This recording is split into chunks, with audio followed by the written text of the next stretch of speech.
you never really see betrayal. Coming. It doesn't. Walk through the door waving a flag. It creeps in, quiet and patient, wearing a face you trust. For me, that face belonged to my wife, Sarah. We'd been married 15 years, built a life that looked perfect from the outside, the kind of marriage people envied.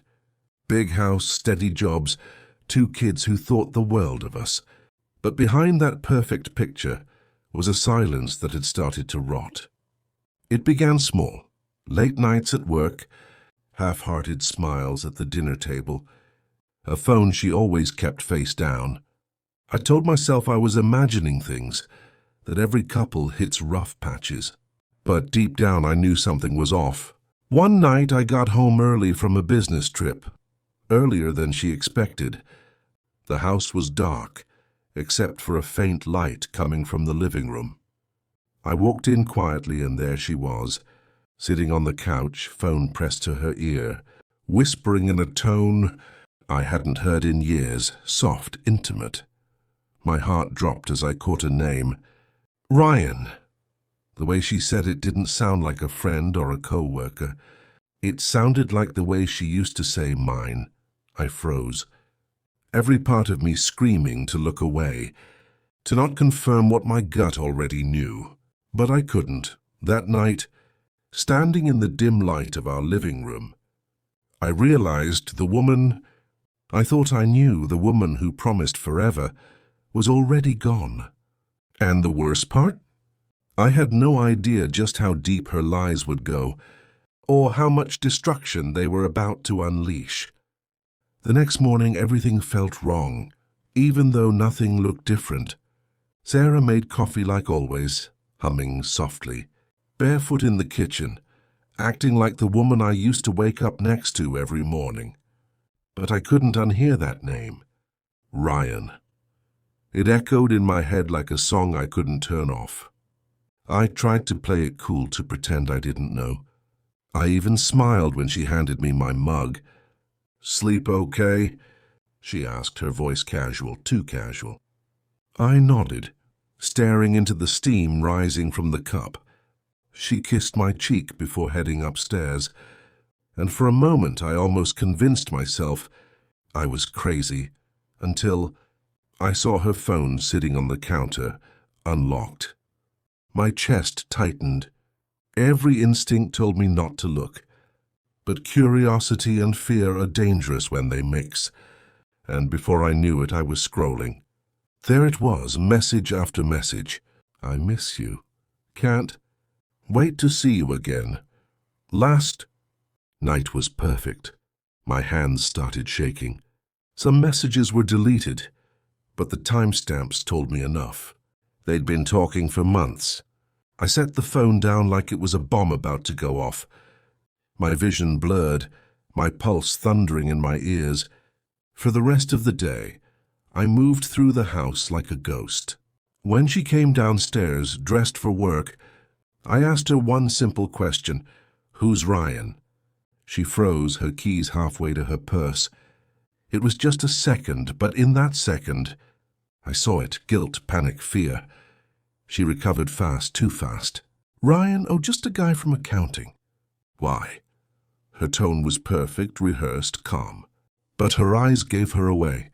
"No reason," I said, pretending to shrug it off. She left soon after, but that tiny crack had already split wide open in my mind. I didn't just doubt her anymore. I started doubting myself. And that's the thing about lies. They don't just change how you see someone else. They make you question your own reality, until you can't tell what's real and what's just the version they want you to believe. I didn't sleep that night. I just lay there, staring at the ceiling, listening to the sound of her breathing beside me, steady, calm, like she had nothing to hide. I wanted to shake her awake, demand answers, but something inside me said, "Wait." So I did. I waited, I watched, and over the next few days, I started noticing things I'd somehow ignored before. The late-night showers after work, dinners, The sudden bursts of laughter at texts she wouldn't let me see. The perfume that wasn't hers, too strong, too new. I told myself I was just paranoid, that I was turning into one of those guys who imagines monsters in the closet. But then Friday came. She told me she was going to a team event, one she swore I'd be bored at. I smiled, told her to have fun, even kissed her goodbye.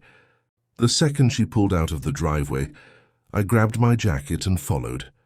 I felt like a damn fool doing it, sneaking after my own wife. But I had to know. Her car led me out of town, down roads we never took, until she pulled into a quiet little motel just off the interstate.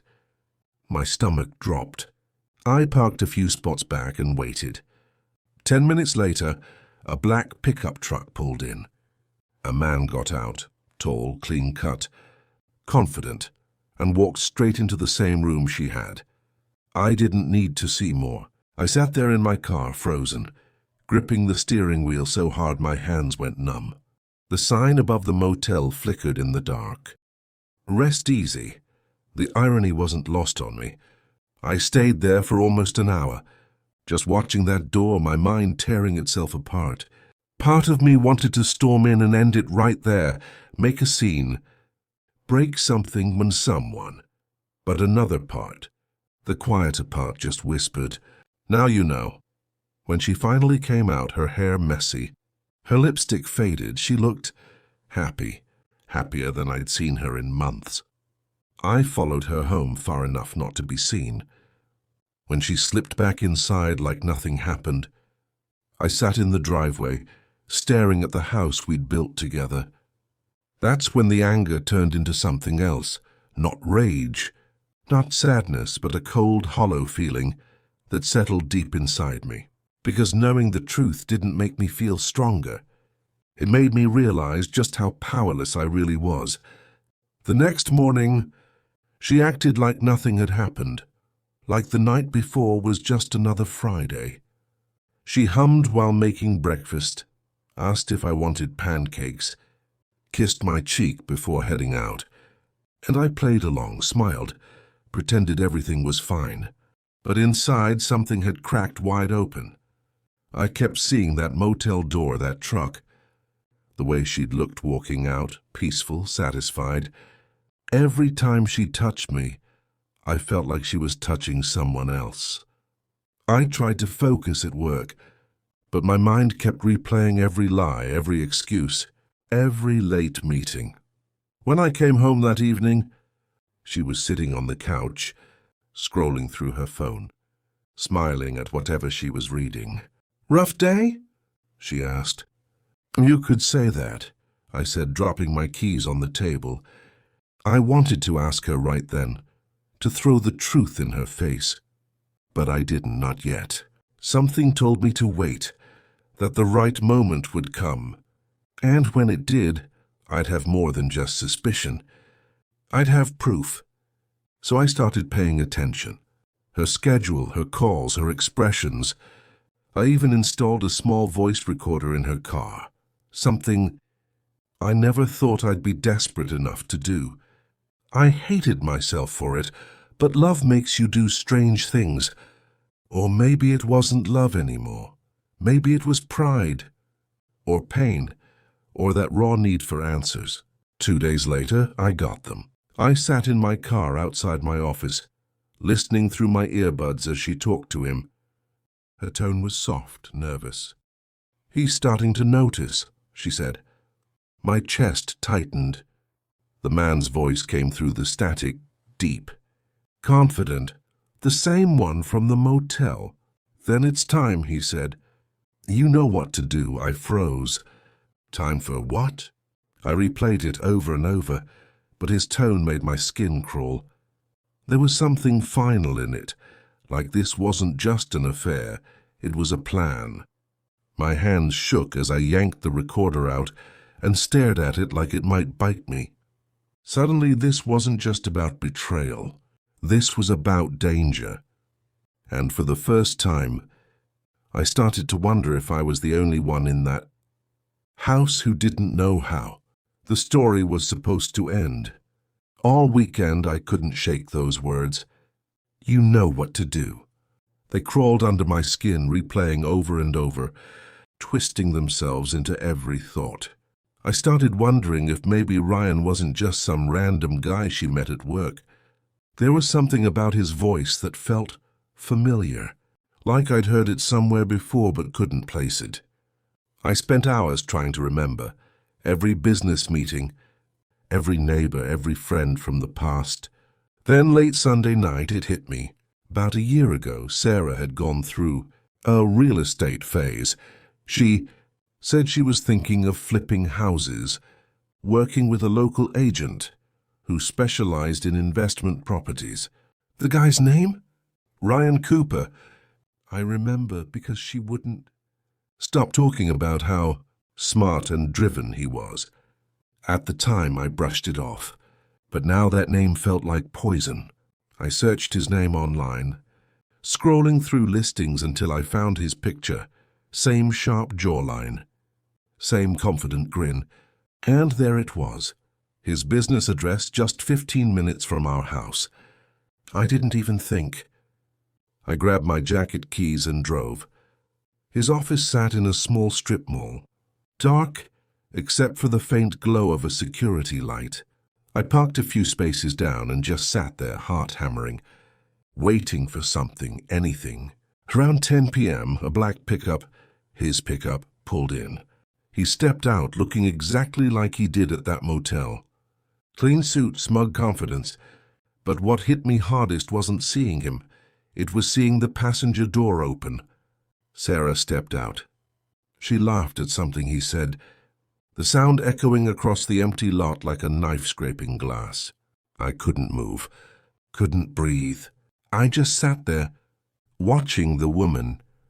I'd built my life around lean against another man like I didn't exist. They went inside, lights flickering on through the blinds. I should have driven away, should have done something. Anything. But I couldn't. I just sat there in the dark, gripping the steering wheel until my knuckles went white. An hour later she came out alone, her face calm, emotionless. He stayed behind, watching her drive off before locking the door and heading toward his truck.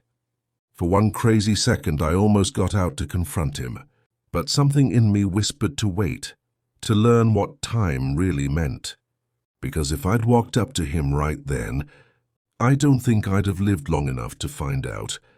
Monday morning came like a hangover I couldn't shake. I barely slept, my mind replaying every second from that parking lot. The laughter, the look on her face, the way Ryan stood too close like he owned her. I needed to know who he really was. I told Sarah I had an early meeting and left before sunrise. My first stop was his office, that same glass-fronted place in the strip mall. In daylight it looked ordinary, a cheap Cooper Realty sign, blinds half open, a coffee cup on the desk. But when I peered through the window, something didn't add up. The walls weren't filled with property listings like a real realtor's office. Instead, there were charts, maps, and what looked like financial statements pinned up in a corner. It looked less like real estate and more like strategy. I knocked, pretending to be a client. The door opened and there he was, Ryan Cooper in the flesh. Up close he looked even more polished. Clean shave, expensive watch, smile so perfect it looked rehearsed. "Can I help you?" he asked, smooth and professional. I told him I was looking to invest in a property. He smiled wider, that salesman charm dripping off every word. "Of course. Let's talk inside." The moment I stepped in, I felt it, the kind of tension that crawls up your spine. His handshake was firm, but his eyes, cold, calculating. We talked for a few minutes, mostly small talk, but I kept steering the conversation toward personal ground. "You married?" I asked casually. "Used to be," he said. "Didn't work out. Then," that smile again, but this time There was something cruel behind it. He leaned forward slightly. "Why do you ask? Thinking of getting out yourself?" My stomach tightened. "No," I said. "Just curious." He studied me for a beat too long, then nodded. Curiosity can be dangerous in this line of work. His tone changed, just enough to make my pulse race. I forced a polite smile and wrapped up fast, pretending I had another meeting. But as I turned to leave, he said something that stopped me cold. "Tell Sarah I said hi." My blood ran cold. I didn't remember telling him my wife's name. I didn't even mention who I was. When I looked back, he was already smiling, eyes locked on mine, like he knew exactly who I was and what I'd seen. That's when it hit me. This wasn't just an affair. Ryan wasn't just someone she met. He was hunting something, and somehow I just walked straight into his trap. When I got home that night, Sarah was sitting at the kitchen table, flipping through the mail like nothing was wrong. But after what Ryan said, "Tell Sarah I said hi," couldn't look at her the same way. The house felt smaller, colder. I tossed my keys on the counter and just stood there for a second watching her. She glanced up and smiled. "Rough day?" she asked. "Yeah," I said quietly. "You could say that." My heart was pounding, but I kept my tone calm, steady. "Ran into someone today." "Oh, yeah?" she said without looking up. "Who?" "Ryan." Her hand froze mid-turn of the envelope. It was subtle, half a second, but I caught it. "Ryan. Who?" she said, her voice too light, too controlled. "You tell me," I said, taking a slow step forward. Her eyes flicked up, and for the first time, I saw something new, not guilt, but fear. She stood up, her voice shaking just a little. "Dan, I can explain." I laughed under my breath, but there was no humor in it.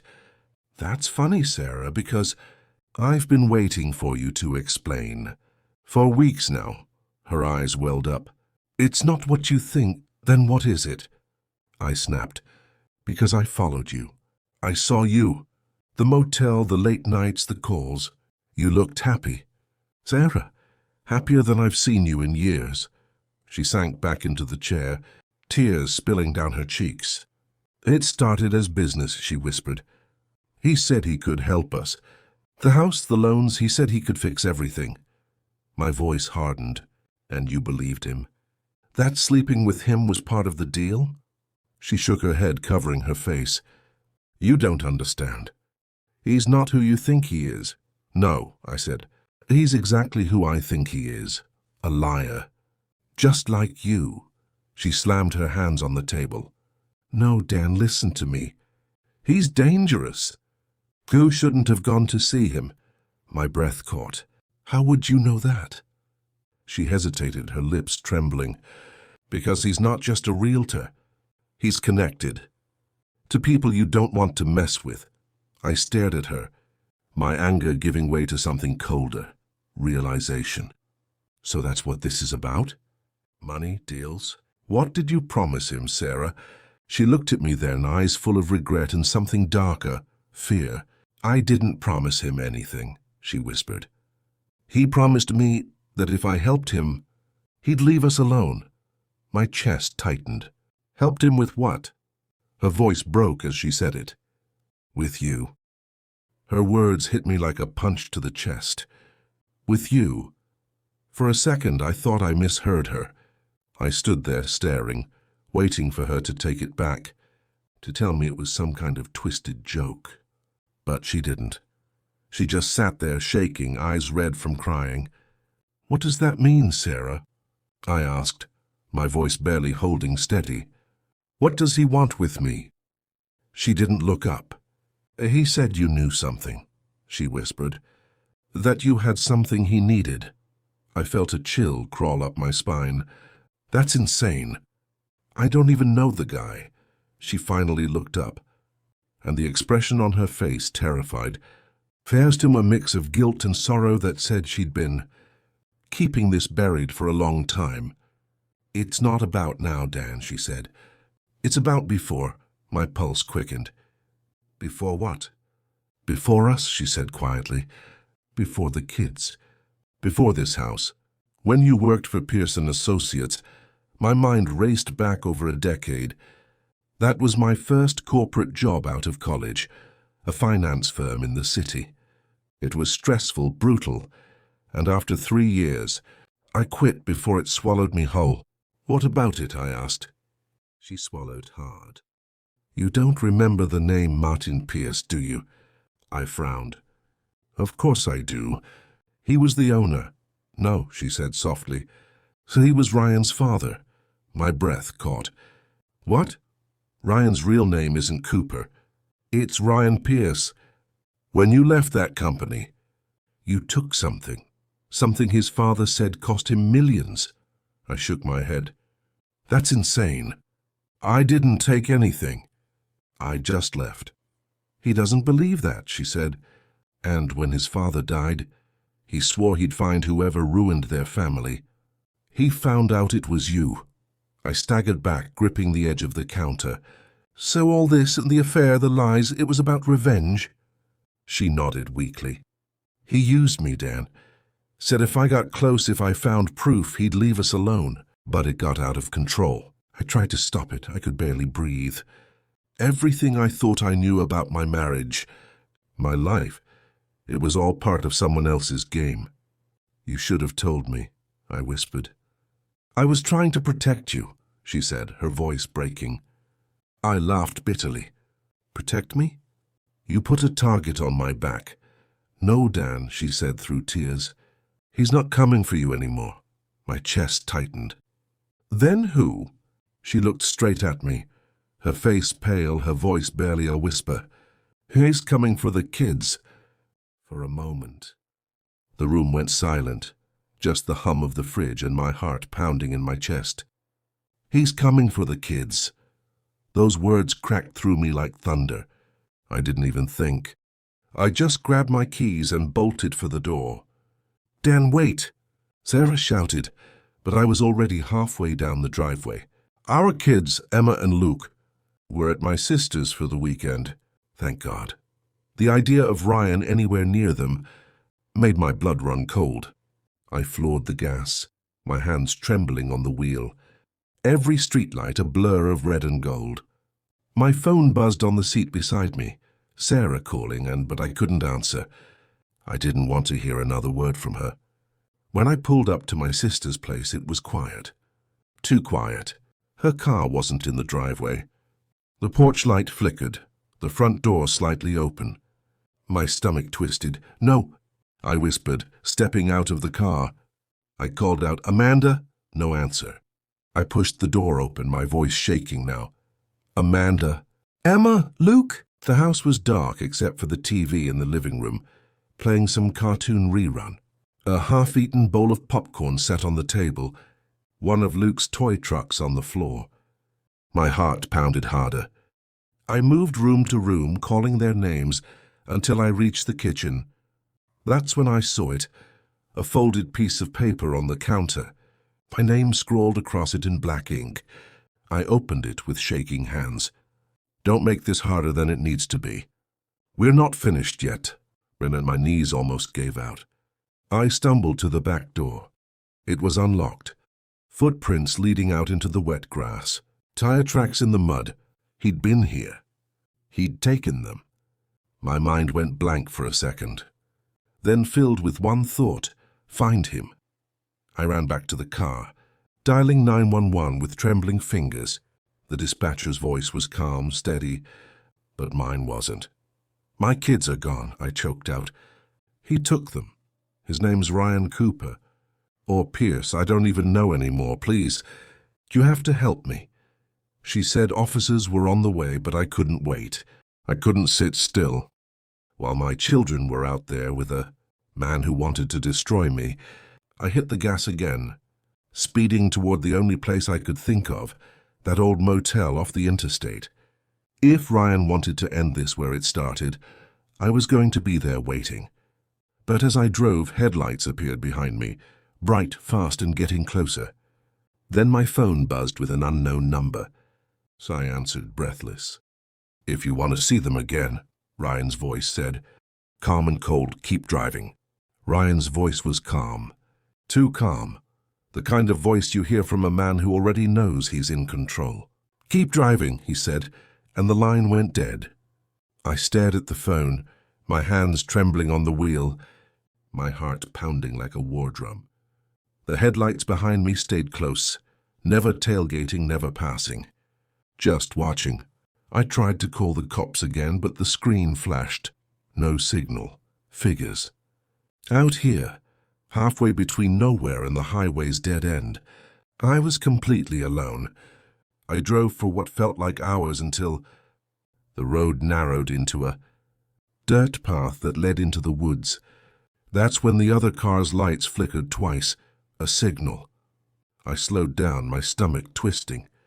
The trees loomed tall and black, branches clawing at the night sky. I stopped at a clearing where an old cabin sat crooked under the moonlight. My phone buzzed again, a text this time. Inside, alone. I grabbed the flashlight from my glove compartment and stepped out. The air was cold, thick with that eerie silence that makes you feel like you're being watched. Every crunch of gravel under my boots sounded too loud. The front door of the cabin was half open, creaking in the wind. I hesitated for a second, then pushed it wider. The smell hit first, damp wood and something metallic, something that made my skin crawl. My flashlight beam swept across the floor, 2 chairs, a table, and on it, a phone. My son's phone. My breath caught. The wallpaper on the screen was a picture of him and Emma at the park. I picked it up. It was still warm, still charged. Then it buzzed in my hand, and Ryan's voice came through the speaker, distorted, almost playful. "Glad you could make it, Dan." I froze. "Where are my kids?" I demanded. He chuckled. "They're safe, for now. But I wanted you to see what you cost me." The sound of footsteps echoed, somewhere outside, circling the cabin. I spun around, flashlight shaking. "Show yourself, you coward!" I yelled. A shadow passed the window. "You ruined my family," he said calmly. "So I rebuilt it with yours." The words made my knees weak. "What the hell does that mean?" I shouted. He didn't answer. Instead, a door creaked open in the back of the cabin, and the beam of my flashlight caught something that made my blood run colder, a child's shoe, Emma's. I ran toward it, heart in my throat. But before I could reach the door, a blinding light flooded the cabin from outside, headlights bright and close. Then came the sound of an engine revving hard. So I barely had time to dive aside before something smashed through the wall. The crash was deafening. Wood splintered. Glass shattered and the air filled with smoke and dust. I hit the floor hard, my shoulder screaming in pain as debris rained down around me. For a few seconds I couldn't tell if I was alive or dead. The headlights from the truck still blazed through the wreckage, cutting through the haze like twin suns. I could hear the engine rumbling, still running. I crawled behind what was left of the table, coughing, my lungs burning. "Ryan," I shouted, my voice echoing in the chaos. No answer. I peeked around the corner. The truck door was open, but no one was inside. The driver's seat was empty. My heart hammered. He wasn't in the truck. He was here somewhere. I turned slowly, scanning the dark corners of the ruined cabin. That's when I heard it. A faint sound, almost like a whimper. "Daddy." My chest seized. It was Emma's voice. I stumbled toward the sound, moving a pile of broken boards aside. And there she was, sitting on the floor, arms wrapped around her knees, shaking. Her face streaked with dirt and tears. "Emma!" I dropped to my knees and pulled her close. "It's okay, baby. I've got you." "Where's Luke?" She looked up at me with wide, terrified eyes. "He said he'd take care of him." My blood ran cold. Who did? Before she could answer, a slow clap echoed from behind us. I turned and saw him, Ryan, stepping through the smoke, calm as ever, like he was walking into a meeting. His shirt was torn, his face streaked with soot, but his smile was still there. "Touching reunion," he said softly. "But we're not done yet." I stood up, shielding Emma behind me. "You're insane," I said, my voice shaking with rage. He tilted his head, studying me. "Insane? Maybe. But you took everything from me. Dan, my father's company, my future, my family. You think you get to walk away with yours." I clenched my fists. "I didn't take anything." "That's what liars always say," he muttered, pulling a small revolver from his jacket. The sight of that gun turned every nerve in my body to ice. "Ryan, please," I said quietly. "You don't have to do this. Whatever this is, let the kids go." He smiled sadly. "I'm not here for them. I'm here to make you understand what it feels like to lose everything." He raised the gun. I grabbed a broken beam from the floor, ready to swing. When suddenly, bang! The shot echoed through the night. I froze. Ryan stumbled back, clutching his shoulder, blood pouring through his fingers. And then, from the doorway, I heard a voice I never thought I'd be grateful to hear again. "Step away from my husband." It was Sarah, holding Ryan's own gun. For a second, time just stopped. The sound of that gunshot was still echoing in my head. The smell of smoke thick in the air. And there she was, Sarah, standing in the doorway, gripping a gun with both hands. Her arms shaking, but her eyes locked on Ryan. He stumbled back, clutching his bleeding shoulder, glaring at her like a wounded animal. "Didn't expect you to show up," he hissed. Sarah's voice cracked as she spoke. "I'm done letting you control me." I could barely process what I was seeing. The woman who betrayed me, now saving my life. I wanted to hate her, but in that moment all I felt was relief. "Sarah," I said carefully, "put the gun down." She shook her head, tears glinting in the firelight. "No, he's not walking out of here." Ryan chuckled darkly, wincing in pain. "You think you're the hero now, huh? You were the bait. You brought him right to me." "You lied to me," she snapped. "You said you'd leave my family alone." He straightened, his grin curling despite the blood. "I said I'd let them live if you cooperated. You failed at that part." He lunged forward and instinct took over. Sarah fired again, a deafening crack that sent him spinning back against the wall. I grabbed Emma and pulled her close, shielding her as dust and splinters flew. Ryan groaned, sliding down the wall, still breathing, still smiling. "You can't stop what's coming," he whispered. "Even if you kill me, it's already in motion." I stepped toward him, anger shaking through me. "What are you talking about?" He looked up at me, blood in his teeth. "The files, Dan. The ones your company stole from mine. They're still out there. People will come for them, and for you." My chest tightened. "You're lying." He smiled faintly. "You keep telling yourself that." His eyes flicked towards Sarah, and he started laughing, weak and broken. "You really think he'll ever forgive you?" Sarah's hands trembled on the gun. "I don't care. I just want my family safe." "Then shoot me," he said. "Finish it." For a moment, no one moved. Then a sharp creak echoed from behind the cabin, the sound of tires on gravel. I turned toward the window, just in time to see headlights cutting through the smoke. More cars, more men. Ryan started laughing harder, blood dripping from his mouth. "Told you," he whispered. "You can't stop it.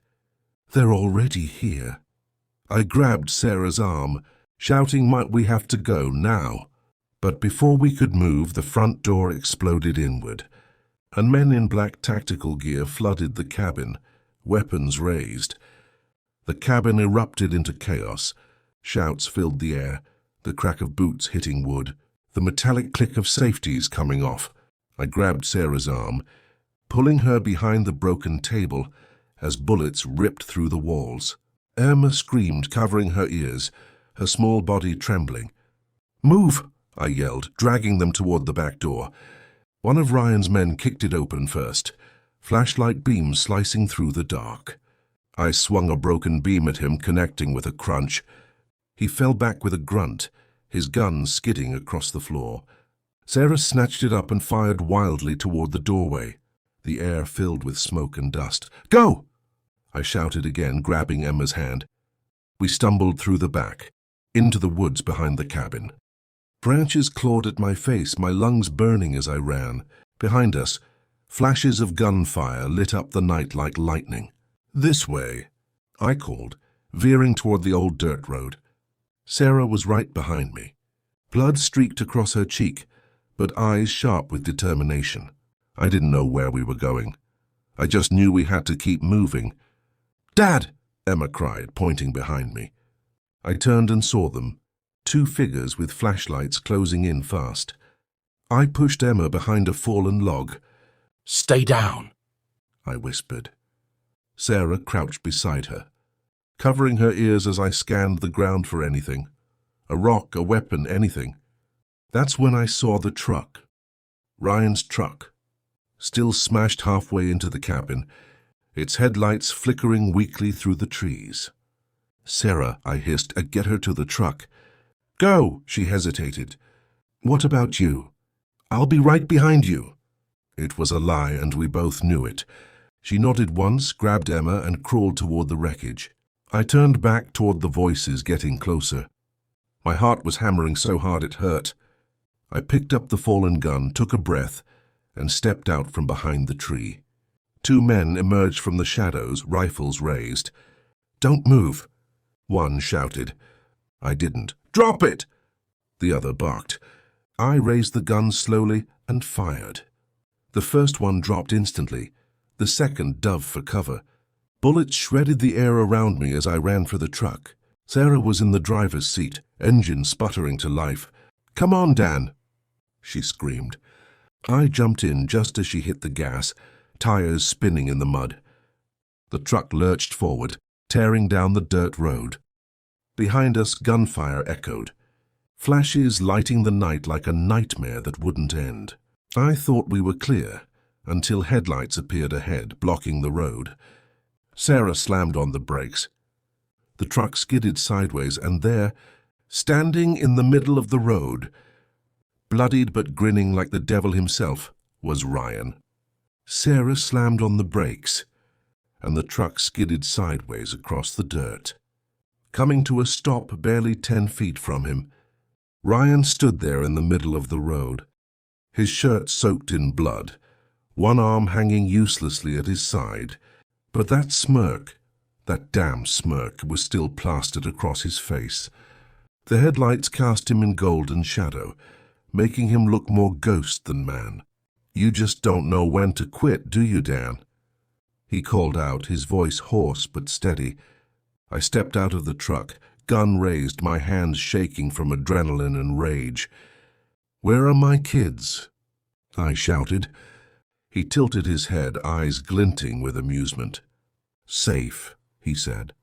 "Safer than they'd ever be with you. You're lying." Sarah yelled, climbing out on the other side. Ryan's gaze flicked to her, and for the first time his smile faltered. "You should have stayed out of it, Sarah," he said coldly.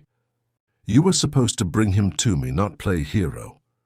"You used me," she screamed. "You lied about everything."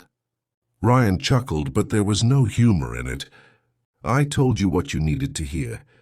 You wanted to believe him, the perfect husband, the family man. You never asked what he did to mine." I took a step closer, keeping the gun steady. "What are you talking about?" He looked at me then, his face twisted with hate. "My father didn't just lose money because of you. He lost everything. You exposed his offshore accounts. You leaked those documents to the feds. You destroyed him, and when he couldn't rebuild, he put a gun in his mouth. The words hit me like bricks. My voice cracked. That's not true. I never... Don't, he snapped. I saw the files. I saw your name all over them. I shook my head. Those files were anonymous. I didn't even know who they belonged to. He took a slow step forward. Suhain etched into every movement. You're a liar, he whispered. And now you'll feel what I felt. His hand went to his belt, pulling a second gun from a holster. Sarah screamed. The world went white for a second as both of us fired at once. The shots cracked through the night, deafening, blinding. Ryan stumbled backward, clutching his chest, eyes wide with shock. I fell to my knees, chest burning, vision blurring. I'd been hit too. The last thing I saw was Sarah rushing toward me, her voice echoing, fading. Stay with me, Dan, she cried. But behind her, through the haze, I saw Ryan House, still alive, crawling toward the truck, his bloody hand reaching for something inside. And then everything went black. I don't know how long I was out. The world came back in flashes, sirens wailing somewhere far away, the smell of smoke, the taste of blood in my mouth. My chest burned with every breath, and the night sky above me spun like a carousel. When my vision cleared, Sarah was kneeling over me, her hands pressed against my wound, tears streaking down her face.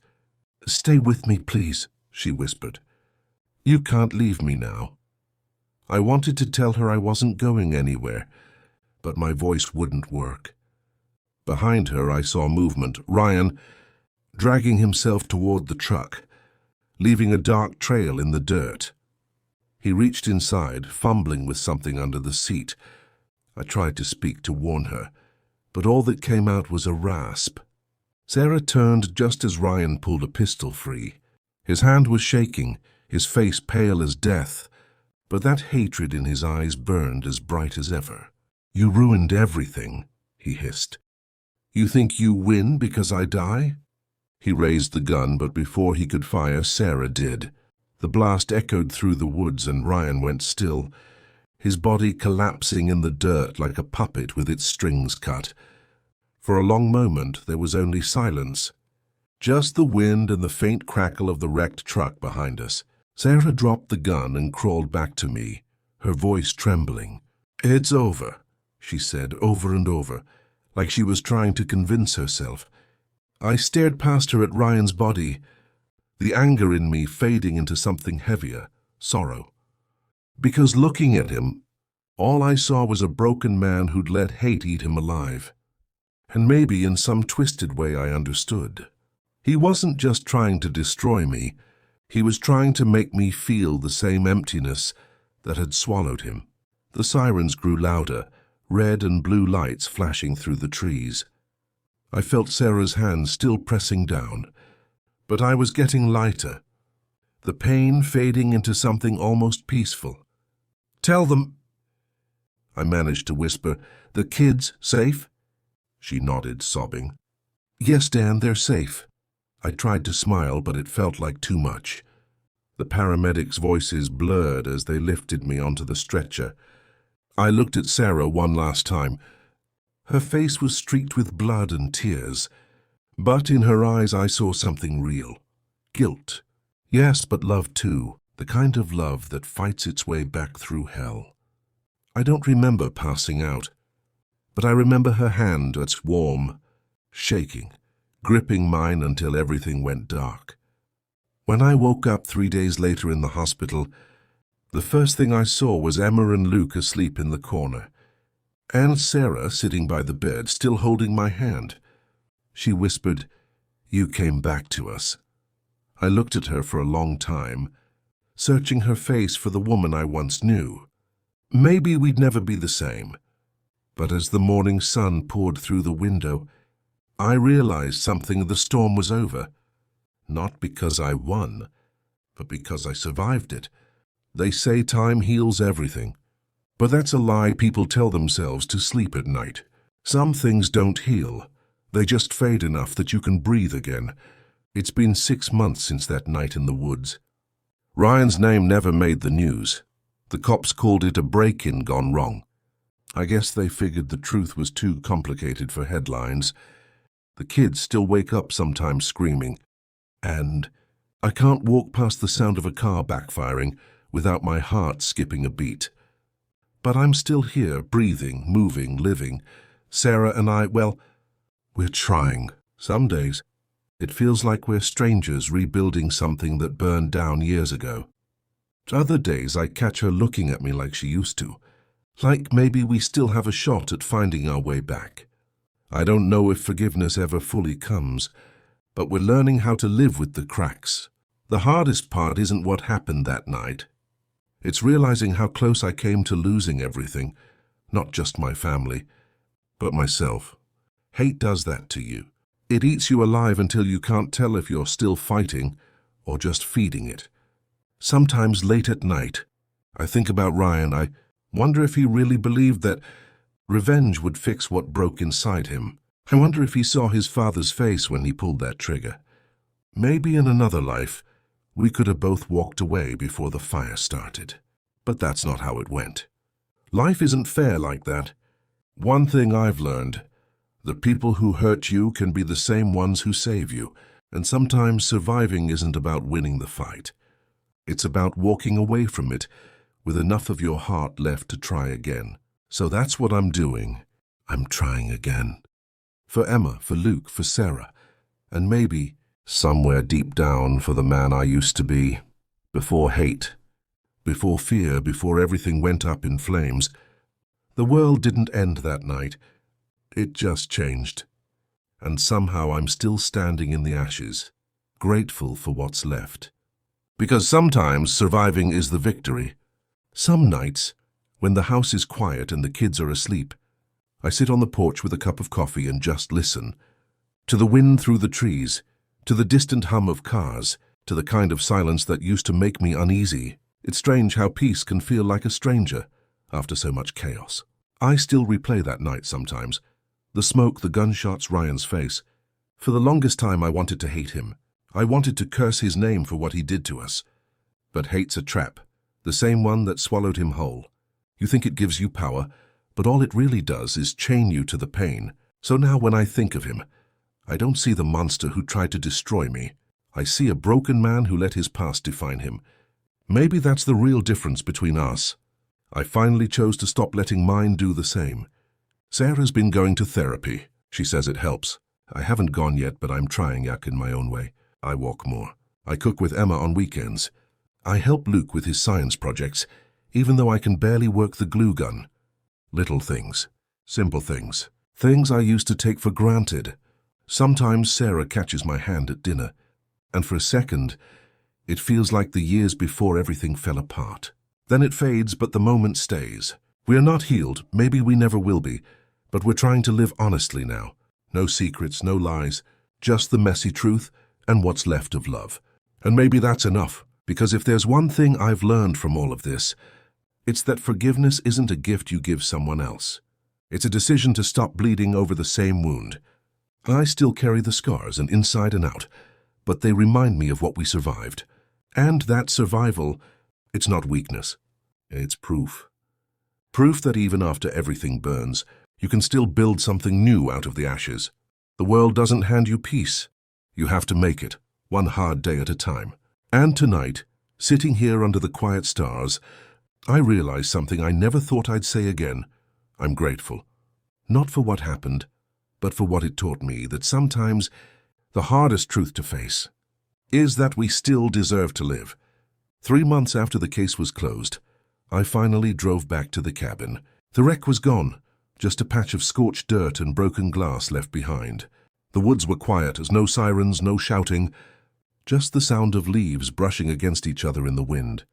It was almost peaceful, and that's what made it strange. I stood there, staring at the ground where Ryan had fallen, trying to understand how a man could carry that much hate in his heart for so long. The cops said the files he mentioned were never found. Maybe they never existed. Maybe they were his way of keeping the ghosts of his father alive. Either way, the truth died with him. I knelt down, brushed my hand across the dirt, and whispered something I didn't even plan to say. I'm sorry, not because I owed him forgiveness, but because I needed to let it go. Ryan spent his last breath chasing revenge, and I refused to let his shadow keep haunting mine. Sarah joined me a few minutes later, holding 2 small crosses made from twigs and string, one for Ryan, one for his father. She placed them side by side and said softly, "Maybe now they'll rest." We stood there for a while, not talking, just breathing in the quiet. The air smelled like pine and rain, fresh, new, clean. On the drive home, Emma asked from the back seat if the bad man was gone forever.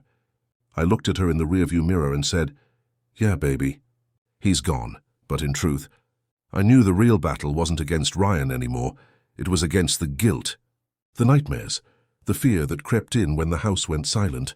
Healing doesn't happen all at once. It's slow, ugly, and full of days when you want to give up. But every morning I wake up and choose to keep going.